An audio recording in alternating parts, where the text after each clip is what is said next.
Alright, ladies and gentlemen, I'm here on the show to talk about some NBA news. So let's get around to here. So first we're going to talk about Shaq. He had a podcast. Listening to his podcast, he didn't agree with the Heat retiring MJ's and Bill Russell's number. He said, and quote, Michael Jordan ain't never played for the Heat, Bill Russell ain't never played for the Heat. So basically he was saying their Heat shouldn't retire their jerseys, because they ain't never played for them. I kind of agree with it, because guys on your franchise can't wear a certain number because it's being honored for a dude who never even played there. So, I mean, I kind of agree with Shaq here.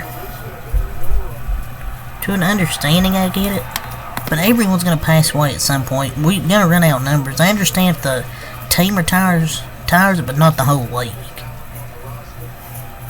But retiring Russell's number is like a league-wide thing, I think. It's not for his play on the court. I think that's why Bill's number got retired league-wide, because, he passed away, I guess. I don't know. So, we have two quotes from Nikola Jokic, and quote, when I finish my career, I really wish nobody knows me. I really don't like this life because at the end of the day, we are just basketball players, ... It just feels sad whenever you go to the bar or restaurant, some game, people are just taking their phones out and trying to record you. I think that's really, I'm going to say, rude. It's not that I'm out showing myself, it's just who I am, end quote, Nikola Jokic. Now, I feel like once Nikola Jokic retires, we're never going to hear from him again. Kind of like Andrew Luck. We know when Andrew Luck retired, we never heard from him again. I mean, maybe in his Hall of Fame induction, we'll hear more from him. But unless you deal in horses in Serbia, you'd probably hear from him. We rarely hear from him now, honestly. But he's just going to go back to Serbia with all his millions of dollars and just chill with his family and horses. I mean, it's good for him, though. But you don't hear much from him now. But you will when he hears the Hall of Fame when they hang his jersey up. I mean, you're probably going to never hear from Jokic and Kawhi once they retire. But he makes a good point. Obviously, making the same money is a great payoff, but they really don't ever get to be normal people. Because being like a 7-footer in general draws hell attention. But it's kind of hard to miss when he's like 7'3", a 7-footer. But paparazzis are the worst, though. But yes, at the end of the day, you're just basketball players. I mean, that's what they are. And he said, and Nikola Jokic says his reaction was okay when he won the championship. When we won a championship, for me, it was like, okay, I felt more relief than joy, if that makes sense. I don't think they showed the full quote. But he does care about basketball. I mean, they didn't show the full quote. He said he just felt relief, but then he saw his family and he saw everyone at home, how happy they were. Then he realized the impact of what they accomplished. It was kind of the full quote. He cares about basketball. I know what he says it kind of come off he does, but I think he does care. It's just you probably won't hear much from him when he's done playing basketball. So Udonis Haslem says 90% of the NBA players wouldn't be capable of playing for the Miami Heat. End quote. I say maybe 10% of the league could survive in the Heat culture. End quote. On the Shaq podcast. The Heat stay the corniest franchise in the league. And bro's acting like he done something with the Heat. Like, what did Udonis Haslem do? He's trying to gas it up. It's just Udonis Haslem. It's just yapping. I liked this guy more before he retired and became like clickbaity and just kind of like this. Like, I think anybody can survive in that hate culture. Come on. So the Lakers could show interest in Royce O'Neal and Dorian Finney-Smith, per Jovan Buchal. And quote, those are two guys the Lakers have had interest in dating back to last offseason, even last trade deadline. I know that those are two guys they would have interest in bringing in. The Lakers, the Lakers could show interest in every single player in the league. I mean, because that's how every other teams increase the value of their own players. I mean, that's true, but so will the other 28 teams in the league. 3 of D Wings are in high demand, and Lakers aren't going to be the only team trying to get it. And that would change their defense a lot, but I don't think they're going to get them. But they're interested in anything at this point. So the game between the Knicks and Pistons scheduled for February 26th is being relocated from Detroit to MSG. Man, the NBA, that's crazy.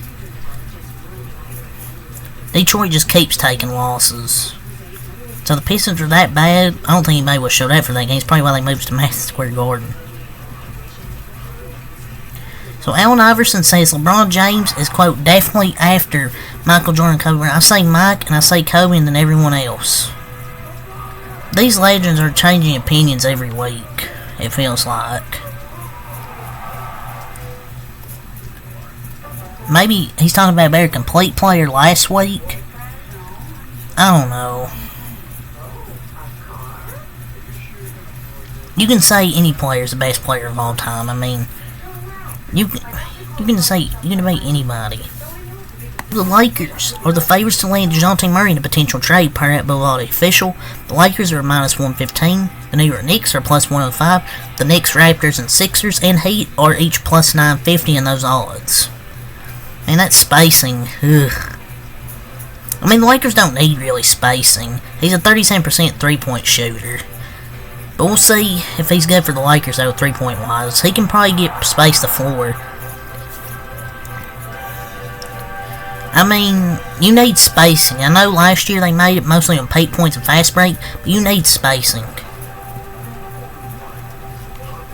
But it would help the team, probably. Per report, Darvin Ham's recent change to the Lakers starting five raised some eyebrows.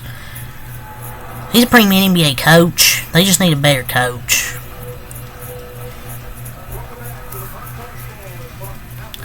So, Rajon Rondo believes Dwayne Wade tried breaking his elbow on purpose.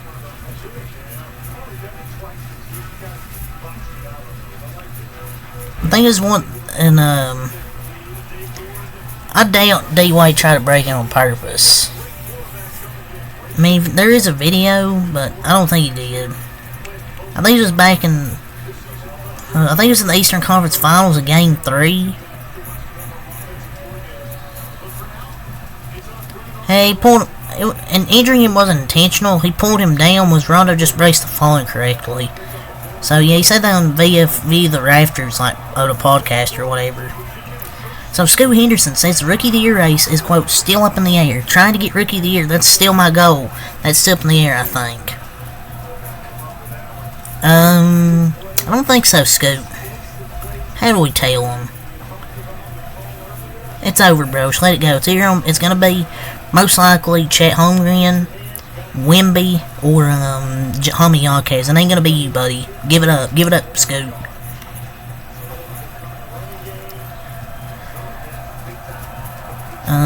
So Joel Embiid on Victor Wembanyama, quote, he has to figure out where he wants to play, whether he wants to be a big guard, be a guard or big or whatever. It's not necessarily whether he wants to be a guard or big. It's what he wants to become. Do you want to become the next KD, or do you want to become me? Do you want to become me? I'd rather not be a flopper. I'd rather be the next KD, except win a championship without Steph Curry. My GOAT, Steph Curry. I'd rather, win a something. I'd rather be the next KD and the next Joel Embiid. No one wants to be known as a flopper. Most quarters with 20-plus points in NBA history. Steph Curry has 44. LeBron James and Damian Lillard each with 30, and Kobe with 38. I think this is in the regular season and playoffs. So SGA over his last 10 games, 36.7 rebounds, 8 assists, 34.6 rebounds, 9 assists, 34 points, 5 rebounds, 7 assists, 31 points, 8 rebounds, 4 assists, 30 points, 9 rebounds, 5 assists, and then 31, 8, and 4 before, 25, 6, and 8, 43.6 rebounds, 9 assists, 30 points, 4 rebounds, 7 assists, 3 points, 8, 5 rebounds, 5 assists, 33.3 rebounds, 6 assists. Man, remember that trade with the Clippers and the freaking Thunder when the Clippers traded SGA and all those first round picks? That was one of the biggest. That's probably the biggest fleece in NBA history, trade wise. Luke over his last 15 games has put up insane stats. He scored like 20, 8+ in every game since then, which is crazy. One of the best players in the league right now. It was his team's fault. You know, he stunk it up in the clutch and shot 30% from 3, but he ran out of gas in that game. You can't really blame him. Scotty Barnes over his last 9 games, 24.1 points per game, 10.0 rebounds per game, 7.1 assists per game, 56.2% from the field, 41.5% from 3. And he's just so underrated. Per your report, Lakers are prioritizing speed and athleticism ahead of the NBA trade deadline. So they're going to look for some speed and some athleticism. I think maybe they could be Zach LaVine, but I don't know why they'd want Zach LaVine, though, honestly. So NBA.com's update: rookie leader Chet Holmgren at 1, Victor Wembanyama at 2, Jaime Jaquez at 3, Brandon Miller at 4, Derek Lively at 5, Star Thompson at 6, Brandon Porzingis at 7, Keontae George 8, Block Wilbur at 9, let's go Henderson at 10. Yeah, Chet Holmgren's probably win at this point. Miles Bridges is a potential target for the Detroit Pistons per Shams Charania. Well, at least he's getting punished, actually, go to a bad team. But no, honestly, I don't know. It's a good punishment for what he did, go to the worst team in the league. But honestly, I'm just being honest, this is an insane report. Miles Bridges isn't going to help you win a lot of freaking games. I mean, come on. Terrence Ross says the Suns were doing fine before trading KD. The Bradley Beal trade was even worse, but he's right though. Suns should figure a different path instead of trading their best pieces and assets for him. Just being honest.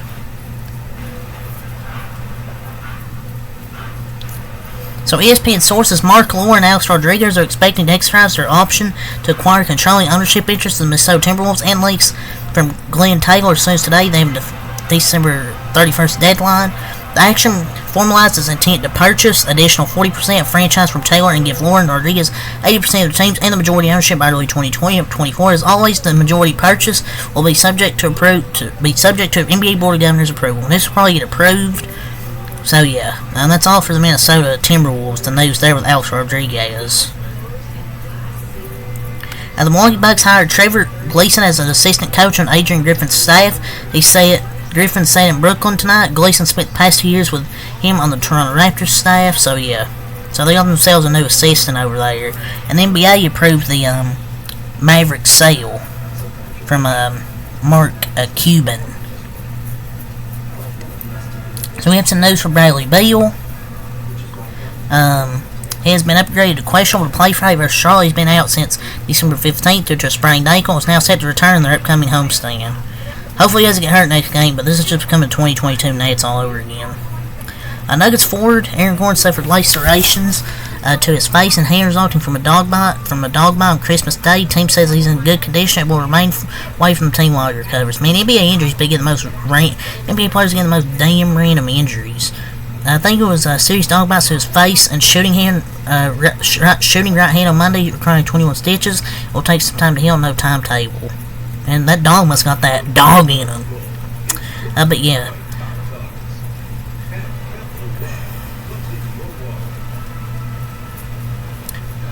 Nikola Vucevic, with a groin strain.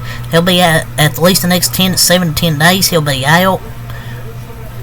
And Drummond's going to be featured that 20 and 20 a few nights ago. No, but yeah, hopefully he recovers soon. But that's all I'll say here for the NBA news. So until next month, peace.